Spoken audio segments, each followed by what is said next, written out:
kung totoo nga na nagkaroon na ng session at yun nga yung balita at nagkaroon ng eleksyon ng panibagong liderato at nailik nga raw si Senator Sherwin Gatchalian. Ano ang basihan nito? Maliwanag kasi ang provision po ng saligang batas under Article 6, Section 16 na the Senate and the House of Representatives can elect its leaders by a majority of all its members. Importante yung salitang all. No? Ayan ang provision ng Section 16, Article 6 ng ating saligang batas. So, pag sinabi mong all its members, there are 24 members. Majority of all its members, 13. Absolute majority ang tawag natin dyan. Sa determination of quorum, iba rin pong provision yan. Yung susunod na paragraph, nakalagay dyan that each house may by a majority of each members can conduct business for purposes of its day-to-day operations.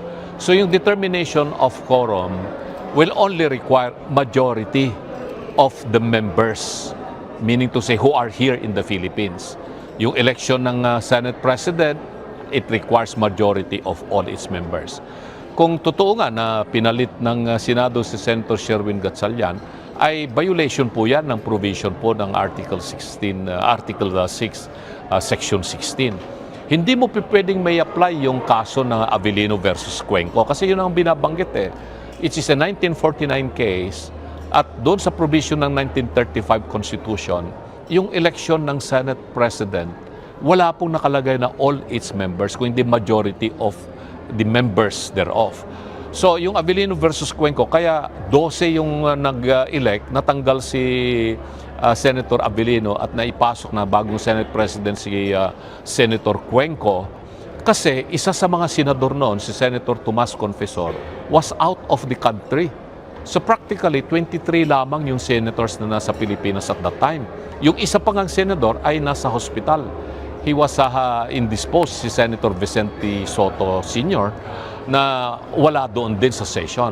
So, yung 12 na Nationalista Party senators under the leadership of Senator Mariano Cuenco ay nag-convince sila at nag-elect sila ng Senate President at na-elect nga si Senator Cuenco.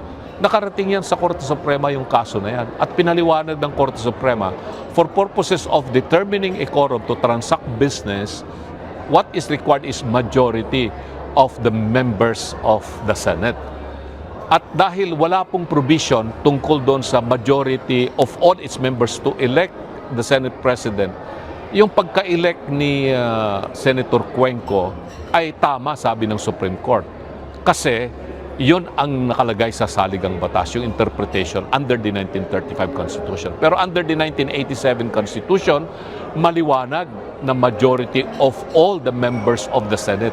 So 13 votes ang kinakailangan yan. At ito ngayon, paano yan? Tama ba yung ginawa ng Senado na nag-convince sila at gumawa ng kanilang mga business doon sa Senate? I don't think so kasi even in the determination of quorum, which says that the Senate by a majority of the members thereof, hindi rin sinabi na all its members, majority of the members thereof, can constitute a quorum. Ibig sabihin, ilan ba yung members ng Senate na nasa Pilipinas?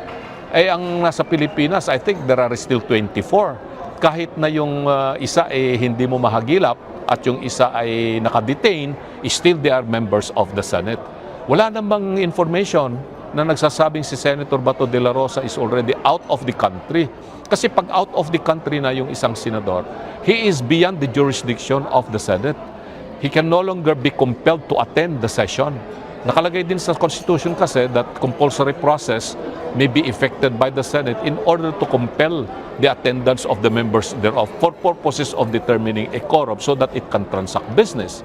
Since all the members of the Senate are still in the Philippines, to determine the existence of a quorum, you need also 13 because there are still 24 senators in the Philippines right now. So sa tingin ko, questionable yung naganap na session kanina at yung pagka-elect ni Senator Gatchalian, whatever position he was elected at, ay violation yan ng ating 1987 Constitution.